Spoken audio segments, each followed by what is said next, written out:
Right, delighted to say we are joined now by Graham Hunter. Graham, how are you getting on? Robustly. It's not really what you're asking, but we've just moved house across the city of Barcelona, and at the moment it's bumper one Barcelona nil. So I Okay. suppose they're packaged up neatly is the answer to your question. What sort of neighbourhood have you moved into? Have you moved up in the world? Is the quick question, I guess. Yeah, the second part of that is fatuous. That's ridiculous. It's impossible for me, born with talents I have, to move up in the world. What kind of neighbourhood? One that probably doesn't deserve me. To be fair now. Okay, we'll take that at face value, whatever that means. A neighbourhood that doesn't deserve you. Does Barcelona deserve Lionel Messi? I guess is what we're going to start off with here. It's like we worked on these links. You're good. You're good. Everything's fine and rosy in the garden again, isn't it? Everybody's forgiven Lionel Messi. He's back at training. Yeah. Things are all good again. It's not about forgiving. I don't think that's the central issue, and I think you know that well. I think that what's key is that he's there on sufferance, and to me it's a funny contrast that his people, his father, the team around him took pretty significant legal advice, detailed legal advice, consulted somebody who'd served on the court for arbitration in sport, and prepped up what they thought would be legal evidence that they were free to leave. And when the whole thing breaks down, Lionel Messi said, well, I would never take Barcelona to court. So you're talking about a real mix of hot and cold water, in that the cold water was that the deal with City was pacted out. What will it be like in terms of playing, living, and being paid? That was long pacted out. The decision to leave was taken in a moment of hot water. It had been there on his mind for months and months. I think we now know that clearly through sources who have spoken. Certainly I've talked to people who work with the family and who say this was an ongoing discussion for months. And Messi's interview, which was clear-cut, and I take to be both frank and honest, Owen, with Goal.com, where he says that off and on across the season, he told the president that he wanted to go. So the hot water comes after the 8-2. And the clash of saying, I've got lots of legal advice, but I would never take Barcelona to court, that talks to you about a deeply conflicted lad. I mean, I still think he's a lad despite being 33. And I'm not calling him outright, immature or boyish, but his unwillingness to go the full mark in leaving the club means that, and he said so himself, that he's staying under sufferance. And I find that a contradiction, that you're willing to stay, that you accept staying under sufferance in a place you don't want to be. You feel betrayed by the people above you, and you feel dismayed by some of the playing resources around you. And it's my prediction, it's not fact. I think it's going to be a difficult relationship between Koeman and Messi. All of those things, yet you're not willing to follow a legal route and say, we think we've got proof that legally we're allowed to leave. It's a very contradictory situation. Messi's back at training, first of all on his own, because his coronavirus tests that he took were delayed. So the first training session, they didn't have full results. And now he'll be integrated into the training where Barcelona and Atleti and Madrid have got a delayed start to the season because they were in Lisbon with the Champions League, and there's some small concession being made to the fact that we're squeezing the juice out of our top footballers like never before in the history of the sport. So there's a couple of weeks before Barcelona start, and Messi's got a mini pre-season to go through, just like the rest of his teammates. So I don't think, genuinely, I don't think it's a case of people around him forgiving him. I think the key to the situation is that he's unhappy. And if there were to be, even though it was peace in our, there was a real Neville Chamberlain thing going on a couple of Fridays ago, wasn't there? The transfer market's still open. He still doesn't want to be at Barcelona. He's gone on record as saying he feels betrayed. I'm not saying a move is still going to happen, But I personally won't discount a move completely until the market shuts. Right. So, I mean, to flip that on its head then, how heavily would you count on a further development in this, a further flare-up in tensions before the market closes? Oh, well, there's two different things. A flare-up in tensions before the market closes, I would think is pretty... If it's not inevitable, I think it's significantly on the cards. Koeman has got 1 year, a one shot at this. He's already a pretty ruthless man, utterly self-confident, and he won't stand for anything that he doesn't like. It doesn't mean that all his judgments will be correct, but the possibility of Messi saying something, doing something, you know, an expression like this in training, coming out a little bit late, not late but tight. You know, it was from the Neymar days when it was Neymar, Suarez, and Messi walking out last to training every day, to then being just Suarez and Messi walking out last to training every day, and sometimes on the button of 11 o'clock if it was an 11 session. So by the time you're actually out on the pitch, maybe it's a minute past.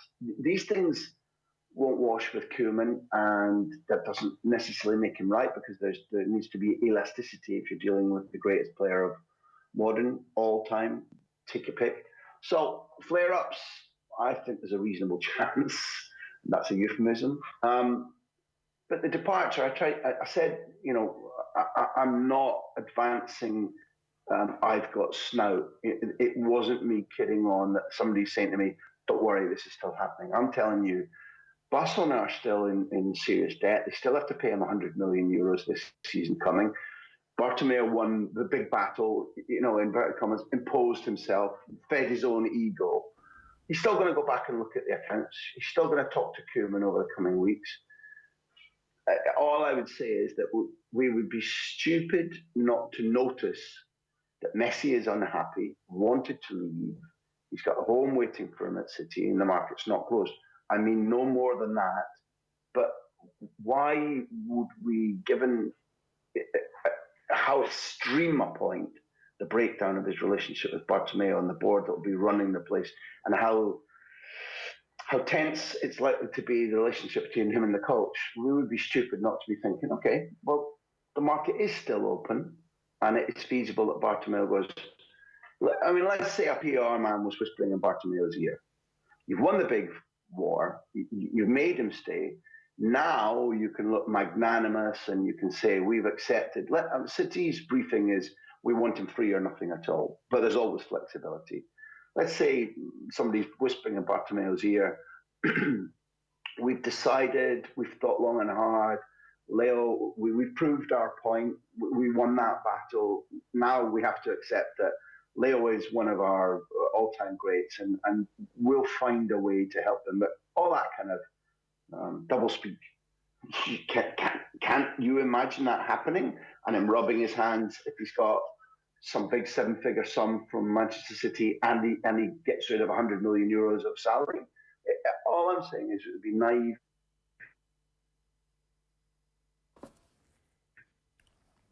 We just appear to have lost the connection there with Graham, and we'll get back to him in just a moment. So naive to think that this thing is signed, sealed and delivered, Ger? That he's a Barcelona player, that is. I mean, everything Graham says there makes sense. And if you're Ronald Koeman and this is your one shot at glory and you kind of need to be unbelievably successful next season, are you going to be successful with an annoyed Leo Messi who doesn't want to play for you? I mean, you've got to assume that Messi's personal drive will still be as naked as it always has been. And so he will play well next year, irrespective of the mood music around him. Because, you know, it's like those stats all matter. Those goals still matter. Those wins and the European Cup still matters. But is there any chance of this Barcelona team at the moment winning the European Cup without the radical surgery that you're going to be able to undertake better if you don't have that 100 million and his group on the playing staff? Well, very unlikely, isn't it? Yeah, it's true. Like, I know Graham's back with us now. Graham, like, Well, no matter what happens over the next little while, how deep is the damage to the relationship between Lionel Messi and the Barcelona fans? Is it silly to suggest that perhaps the incredible legacy that he's already created at the club might be a little bit tainted? We live in, I know it's one of the most invidious questions in journalism, what do the fans think? Because they're a large mass, I'm one. We're in the middle of a pandemic.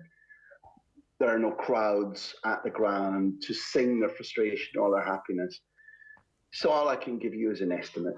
And I think that while everybody will have an opinion based upon that age-old hoary question of nobody's bigger than the club, that will be at the heart of the debate. My opinion is that the things that they've, not just the trophies that have been brought, the things they've seen Messi do in their colours over the years will mean that by an overwhelming majority, people will either support Messi or tolerate him. I think you always also have to take into account that they've watched for themselves, the majority of the fans, the misappropriation of the Cruyff, Begiristain, Guardiola legacy and the mishandling of the transfer market and the deep suspicion that there is no good reason for Barcelona to be in the situation of debt that they are right now, nor a good reason for them to have failed so spectacularly in football terms, both in terms of the last coach that they appointed and several of the most recent signings. So overall, whether that would be instantly the case if you had a snap poll right in the middle of the last 2 weeks, whether everybody would be in favour of Messi or not, okay, that's a different question. Overall, they owe him so much. That was a bad expression. They love him. And love means forgiving. Graham, can we talk about what the actual team might look like? Let's say they don't get a deal done, right? And they don't take that money off the wage bill, because there's a strong possibility that that does happen as well. What will Ronald Koeman's team look like when the transfer window closes, do you think? It's one of the exciting things. It shouldn't have taken him to be the first to say the Emperor's got no clothes on. But before he signed, he was pointing out De Jong's been playing in the wrong position. Griezmann's been playing in the wrong position. Now, that sounds, the cat sat on the mat in football terms because we could all see it.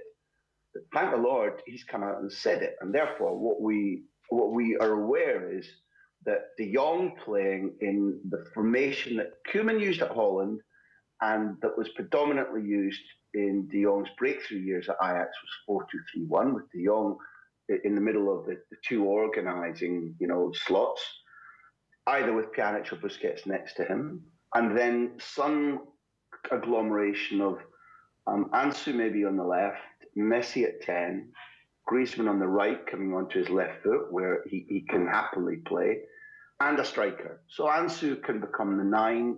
That's a 17-year-old who's still quite slight, irrespective of his talent and pace, being asked to do things that, for example, hold the ball up with his back to goal isn't in his repertoire because he's so small. But he can play in certain games where you're going forward and you're not asked to hold the ball. Maybe you're playing away from home and slightly on the counter. Ansu at 9 makes perfect sense. They're trying to sign Depay. In my opinion, whether he's elite footballer or not, I suspect his character is going to find it hard at Football Club Barcelona, and I suspect that he's not a chabby Victor Font player. So in a year's time, when they come in as a partnership, the pie will be dispensed with. So my opinion is it'll be 4-2-3-1. I've named most of the positions. I think they'd like to replace Semedo if they can. I think that's right to do. Of course, they'll be starting the season with Neto in goals, not Ter Stegen. He's had an operation on his knee. He'll miss 8-9 weeks, I think. So the one thing that's probably left is that Bartomeu is absolutely, utterly determined to get rid of Suarez. It's nearly done to Juventus. I think it's a bad mistake. A rejuvenated team doing the running for Suarez as the one forward in a 4-2-3-1 would probably, in my opinion, would leave Suarez with a 20-goal season and the end of his contract.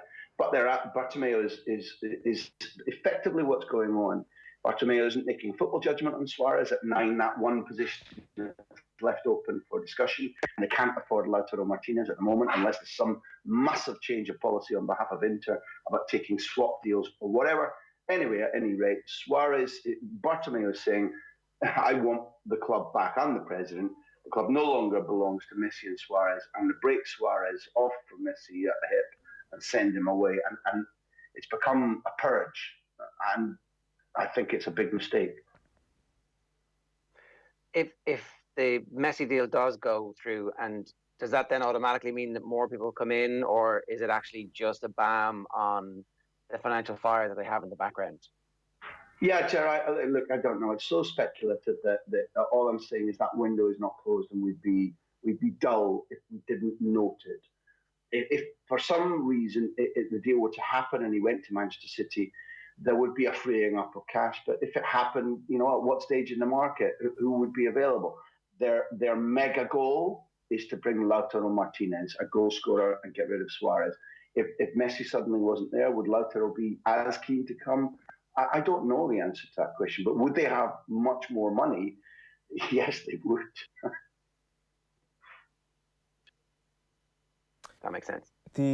One of the elements of this now is going to be Ronald Koeman and trying to stamp his things, stamp his own philosophy on things. And is it too simple to say that, say, the Gini Wijnaldum links that are now present in the media is a Ronald Koeman crusade, that the influx of transfers that might happen before the end of the window is going to be the sign of Ronald Koeman saying, I'm not just here until Xavi comes in, I'm here for the long haul? He's got a big voice. He's got a bigger voice than coaches would normally have had back as far as Guardiola, really, because since then, the coach at Barcelona would have a voice, and I want this type of player, please. And then the football director would go and put names and prices and profiles and ages to that.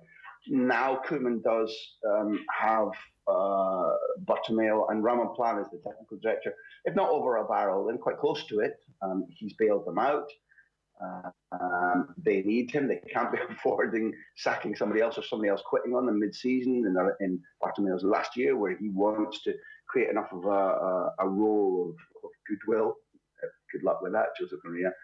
Such that one of his candidates can win the elections whenever they are.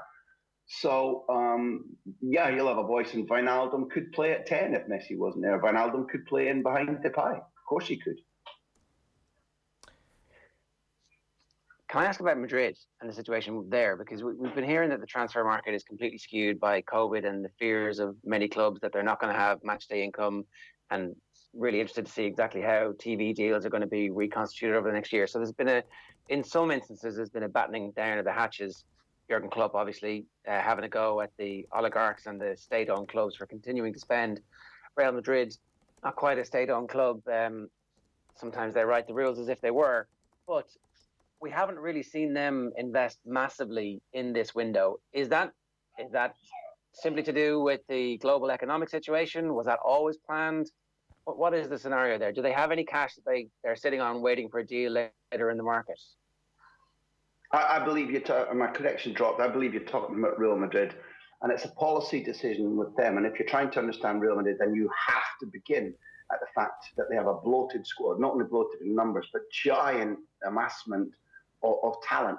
And Zidane doesn't want to work with a 32, 33-man squad. Nobody in the modern game does.